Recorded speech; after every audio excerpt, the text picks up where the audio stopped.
All right. Good afternoon, everybody. I want to thank you for coming to our CQA Continuous Quality Assurance. It's all in the bag departmental lecture series. Appreciate your time.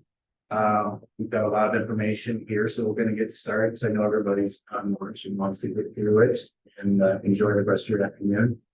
I'm Craig Humphry. I'm the Chief Quality Officer here at Hope. I'm a behavior analyst. We're going to be tag team presenting with Kelly Hope, who's an LCPC, and Katy Docter, who's also a behavior analyst. Kelly and Katy are both Director of Continuous Quality Assurance for Legacy and their Hope Clinical Care, respectively. They will give you more information about that as we get going. So without further ado, just so we can get going, I will I'll proceed, and as a reminder, this presentation is being recorded. Will be available on our intranet, and so things that are said and typed in terms of questions and answers will also be recorded. If you have any questions, you can use the chat box, and we will answer those accordingly. So let's get started. The first slide here. What is CQA? Well, CQA is continuous quality assurance. It's basically a way to we're always measuring and looking at our progress in the programs and the types of interventions and support we provide for the kids here at Hope. We want to ultimately improve the efficiency and effectiveness and performance for our departments and programs, and basically look at the quality performance measures or outcomes that are being presented and achieved in all our programs. The nice thing about CQA is that we're always continually changing and evolving. I have data and metrics going back many years, and I've looked at some that we implemented 5 or 6 years ago, and they're no longer applicable, or we've improved and moved forward in update.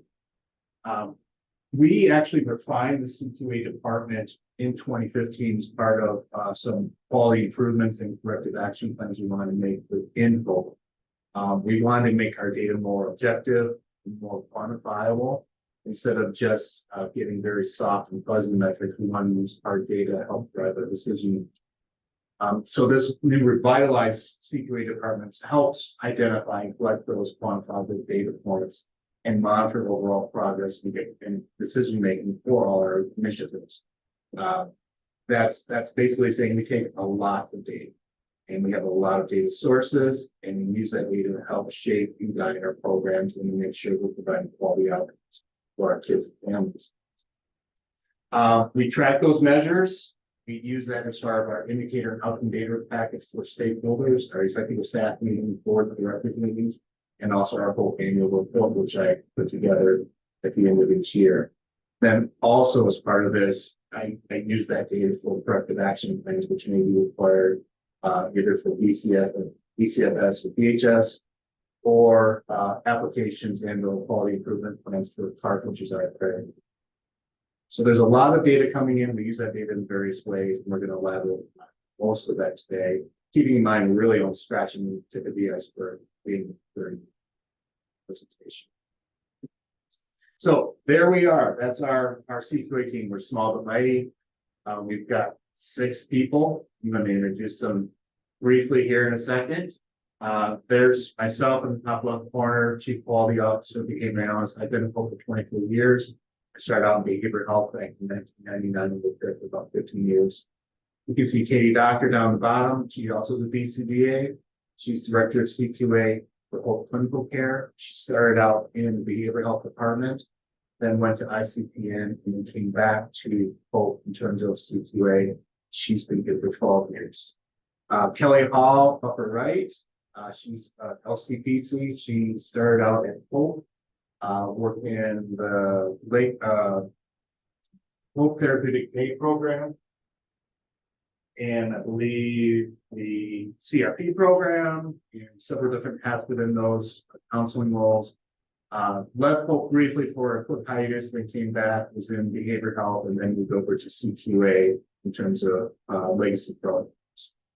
Next on the list, we have John Perriman. He's been here 9 years as a CQA coordinator. He came and joined us about 9 years ago when we were having a lot of paperwork and processing of data that we needed for our work with DCFS. We came in as a temp. We hired him on immediately due to the high quality work he performs.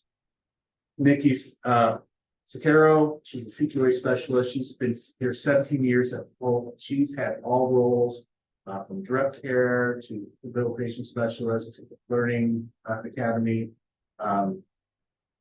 She does everything. And so again, she's been here 17 years. And then Steve Lamalane was also a CQA specialist. He's been here 17 years at Hope. He started out in direct care as well and worked in education and residential.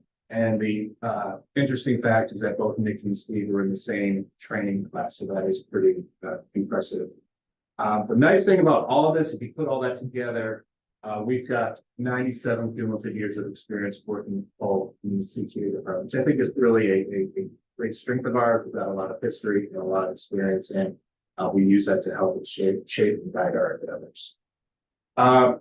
In terms of our organizational structure, I know there's only a handful of us, but it is sort of set up. There's a lot of overlap. I made this just to help present a visual. We're all very visual people. You can see CQA department. We've got Kelly and Katy. Those are the CQA directors for Hope Legacy and clinical care, respectively. Kelly is responsible for residential education and internship coordination. Katy is responsible for those clinical programs, TAC, ICPN, Rentham, or WTS, and therapy relief, which she'll expand upon. John is sort of in the middle, the coordinator. He does a lot of data aggregation, daily rounds, therapy administration, and provides all those needed EHS and ECFS documentation reports that need to be done on a daily, weekly, and a monthly basis. Nikki and Steve report to John. Those are Nikki primarily over residential education, VOCs, and special projects, which we'll talk a little bit more about here in a second. And Steve does a little bit more data entry, catalyst completion, fidelity, and compliance or completion rates. He also does maintenance and clinic use. And so there is some overlap. Steve's helping Katy out with some areas. I think of it as a two-way street. Everybody does everything in terms of supporting one another. And these roles are constantly evolving. I know we're looking at adding some things for various personnel in our department, and sometimes we shift roles and add things and take things away, but we basically think there's a lot of different data and quality assurance initiatives and others. So at this time, I'm going to turn it over to Kelly, who's going to go over some of the more specific metrics and data areas for the legacy. Hey everybody. So let's talk legacy programs. And Craig's going to go ahead and advance slides. So Craig's already kind of touched on some of the things that we do. We do a lot, and again, it's always evolving. So some of the things in my area are data metrics, auditing for both residential and education. So key safety areas, overnight census completion, T-log completion, percentages and fidelity, egress and elopement trends, unknown injury reports. All of these are super important in terms of looking at areas that we need to focus on for improvement or what we're doing well. It just yields a lot of information.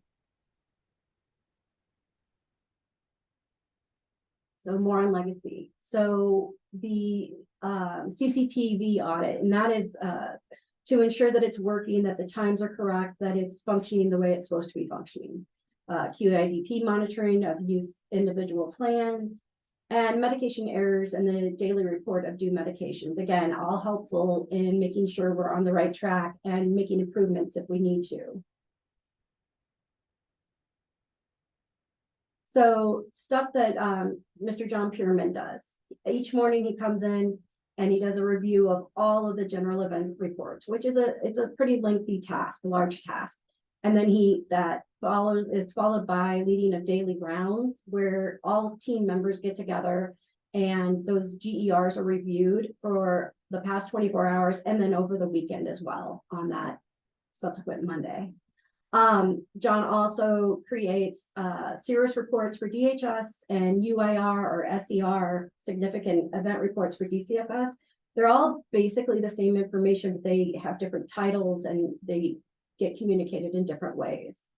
And then input of data and forms, including skin assessments, restraint reports, If you use Thera and you see GERs, you'll see a lot of times if you scroll down, you'll see the PDF for those attachments, and it just loops everything back in. So for example, if somebody fell and got a bruise in residential and they log that, then people in education can see, oh, I see where that mark came from.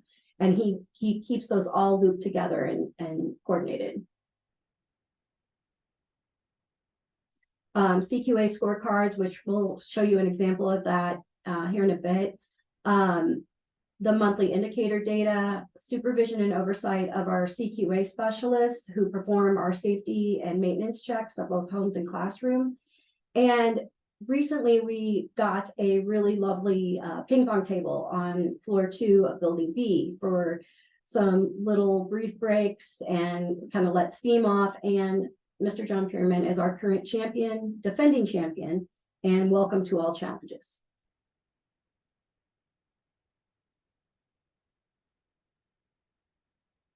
So here's an example of the scorecard. An example here is for education. You can see the letter grade up there, and you can also see towards the bottom left how those things are measured.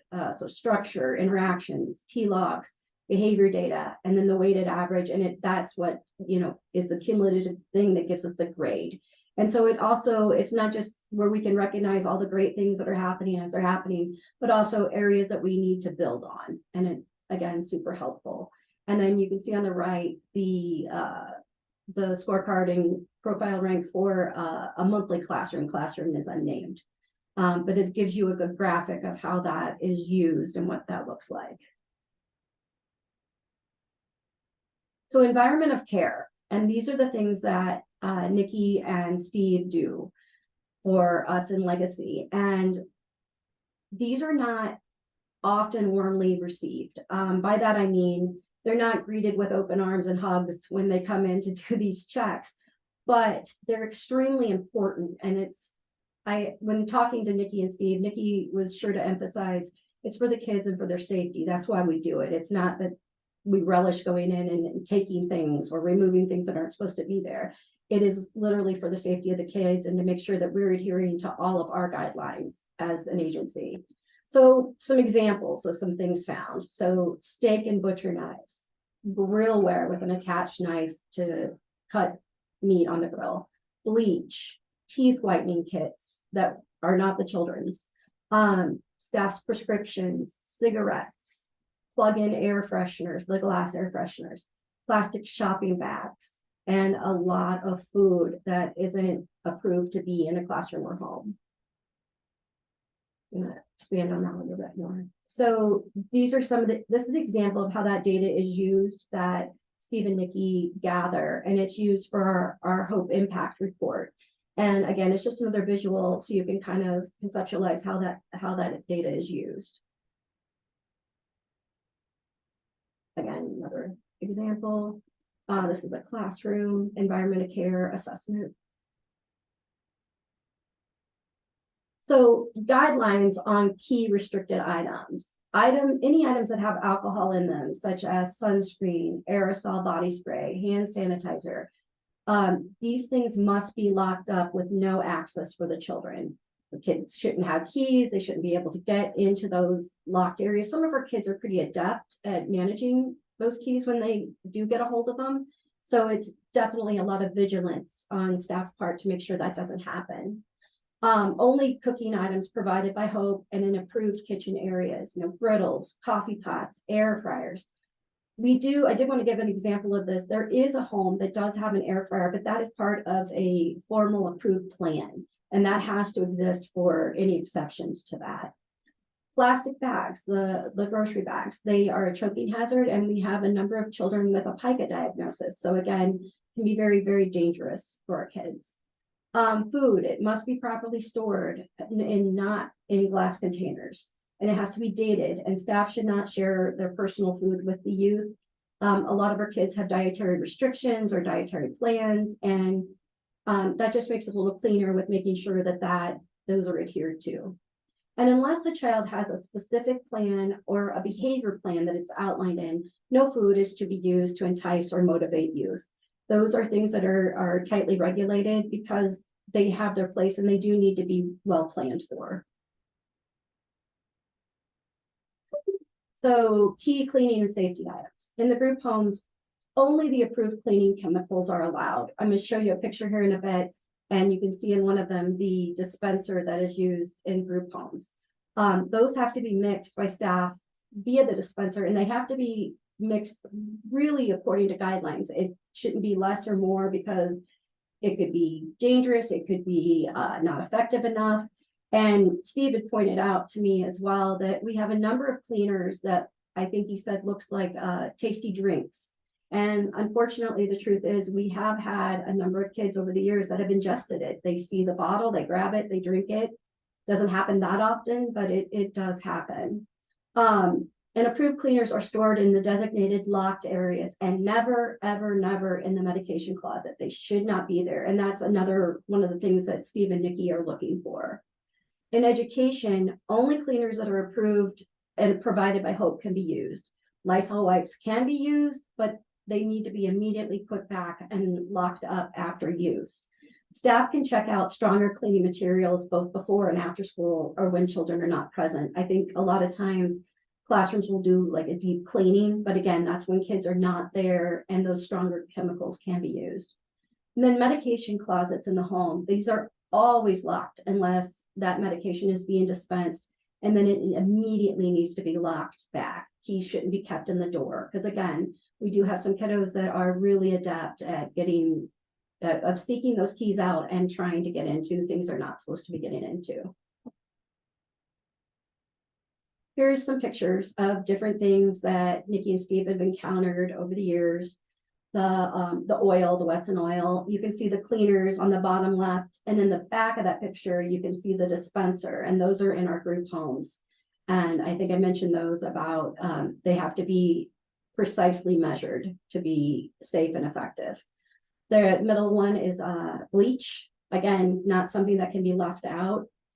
Right, I think that might be from a classroom, and that's something that they encounter quite a bit is a lot of this kind of food, it maybe might not be labeled, and it might be out where kids can gain access to it. Again, some of our kids have some pretty significant restrictions and dietary plans. And then just bottom right, again, more examples. And that spick and span, I think that's bright purple. And again, we do have kids that are really intrigued and curious about that.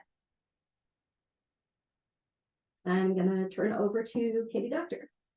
Okay, so for Hope Clinical Care, this is a slightly newer side of CQA. And so what we are doing is a lot of piloting of programs and fine tuning the already existing procedures to really meet the needs of those specific programs. And so the 4 different areas that I am primarily working are in our the autism clinics, which is definitely the area I spend the most work, and then helping out with ICPN, Hope Therapy Relief, and then also Rentham Therapeutic Services, which is our program in Massachusetts.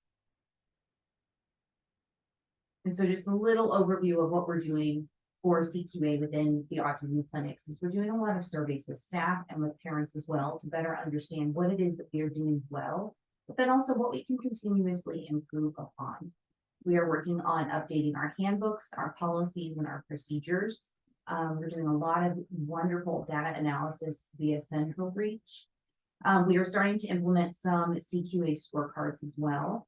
I'm in the process of creating an RBT training program so that we can have something internal for Hope that maybe one day could actually be monetized and put out there for other individuals to utilize outside of Hope as well. We are working through accreditation right now through CAS, and that's an ongoing process and really interesting because they give you lots of areas to improve upon and things to look at for the future, which has been great. We are also doing safety drills. So we are in the middle of doing fire drills for this quarter, and we are going to start working on other safety drills as well. So for the difficulties that we might experience in our programs, things like tornado drills, active safety sort of situations that we have to be aware of. And because our clinics are scattered throughout the entire country, we are having to look at some weather events that aren't necessarily things that we typically deal with here in the Midwest, things like hurricanes, and being aware of what we need to do for staff in those scenarios as well. And then we're also doing the EOCs in the clinics, but those do look different than they do in the classrooms because there are different standards in those settings compared to what we are doing within our classrooms. And then looking at ICPN, we are starting to do some piloting of scorecards there, or at least some really good data collection on action plans, which is one of the main documents that is provided to individuals who are referred to ICPN. Creation and dissemination of trainings, and then also community trainings as well. Therapy relief. We are looking at some CQA scorecard metrics for them, and then Carrie and I are going to start working on the handbooks, policies, and procedures, and then also some other areas of need because they are opening up a clinic of their own, which is going to be an actual physical space for them to be going in, which is very exciting.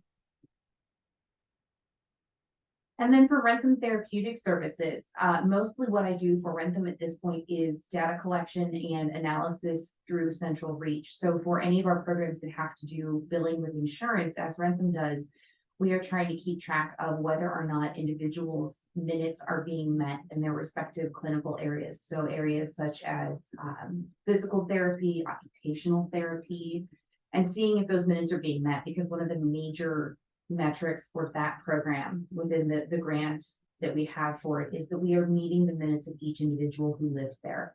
And so we're doing a lot of analysis for that.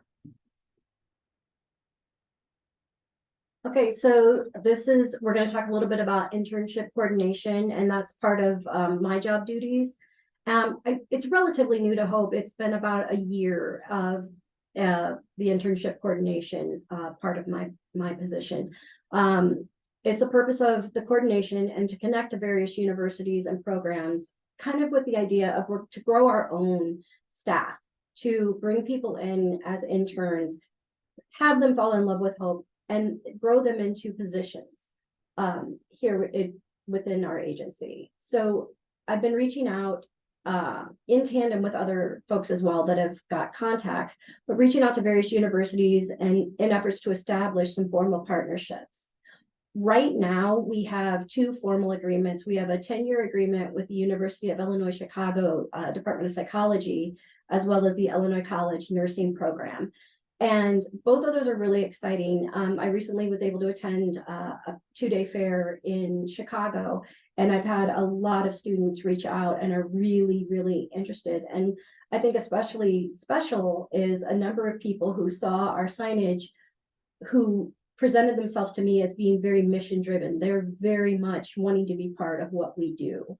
And the nursing program, they come in on a regular rotation, and Brittany Pearson, our director of nursing, oversees that. And so we get different rounds of nursing students that come in, and they can shadow our nurses and learn about Hope and what those roles are. So we can accept interns basically anywhere for any department, any the ICPN, of therapy relief, or clinics. Sky is the limit, which is exciting because I have not made all those connections as of yet. But again, sky's the limit, and I'm excited about that. And it's an ongoing efforts to make those connections with regards to any program, like people that are in IT and communications, marketing, etc. I work in tandem with HR in terms of ongoing attendance of community and college job and internship fairs. That's exciting, and it's kind of a fun thing to share, and just that outreach that's so important. And please contact me at any time if you have questions or if you have recommendations. I've had a number of folks reach out and with ideas, completely open to those. I've also attended fairs with other folks from therapy relief and from my cohort here, Katy. And so again, if that's something you're interested in and something that you have information about and want to be a part of, just please reach out.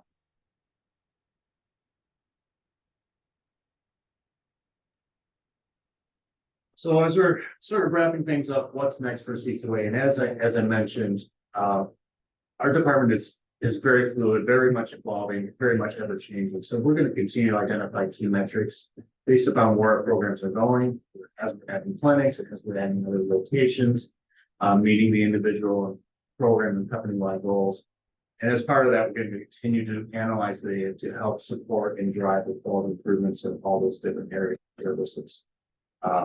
That's going to lead to more and more data for our agency reports and annual reports. This annual report I'm working on currently used to just include residential education, now is including all specific work programs like ICPN, labor relief, rental, and so forth. So obviously there's going to be a lot of data being included in that report. We're going to continue to grow and develop and to support all different areas of business. So as we're wrapping up here, I want to have a little bit of fun time with you all. I've got 4 or 5 questions regarding our presentation. And for those, I want you to use the chat box. If you answer correctly, you'll be put into a pool and we'll randomly draw 4 prizes. We are giving away Amazon gift cards, possibly gas gift cards, and meal gift cards. So we'll have 5 winners that we will be choosing. So I will read the question, you type your answer, and I'm hoping that communications and they will have access to the chat and see everything so we can see who all answers correctly, and we can draw and we'll notify you of who are the winners. So question 1, why are plastic shopping bags not allowed in homes and classrooms? If you have an idea, go ahead and type that in the chat. I'll give you 2 seconds to do something.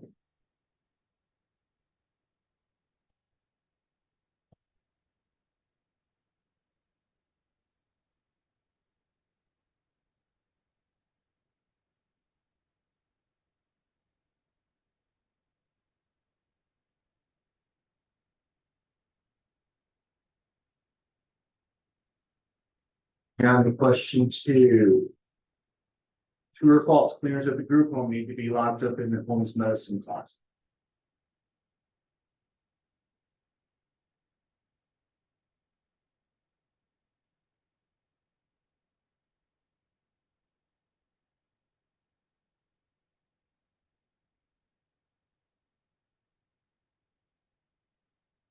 So it is false. They need to be locked up, not in the medicine closet. There need to be a specific place in which home or checking off from the classrooms within the classroom or outside in a different storage area. Education. Question 3. True or false? Staff can bring in their own cleaning chemicals to use in the home class so long as they are removed by staff at the end of their shift.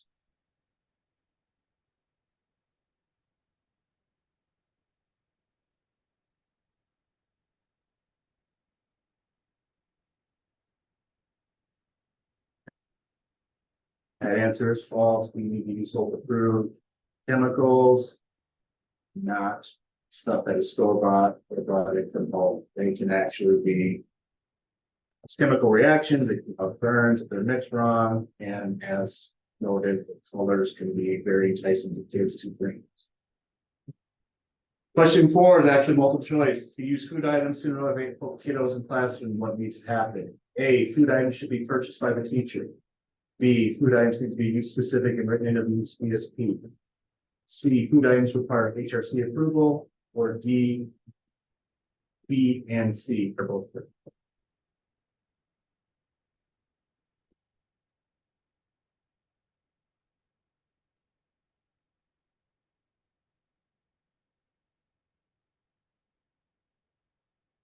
Seconds. Actually, the answer is B. We need to be use specific and written to the use BSP. I sort of threw the HRC approval in there as a HRC approval for strict rights. As long as we're in the BSP, we should be use specific.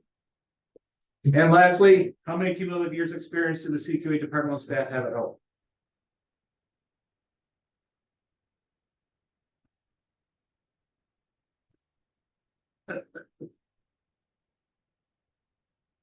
Getting some creative answers here, so I apologize for the chat.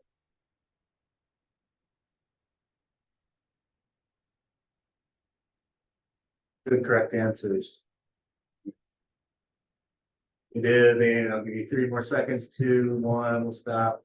97 is the correct answer. So I've got a webinar chat. I think saw a lot of correct answers. So we will get those gift cards purchased and drop for those and let you know if you are a winner. It's right at just a little bit past 12:30. So with that, I will thank you again for your attendance and participation. I hope you learned a little bit about CQA. We've come a long way in the past 5 or 6 years since it's been revitalized, and we going to continue that growth and development and expansion as Hope continues to grow and develop in many different areas of programs. So, thank you again. If you need to talk, have questions about us, just feel free to drop me onto the line, and we can set up a time to talk further. Have a great day and enjoy the rest of your week. Thank you.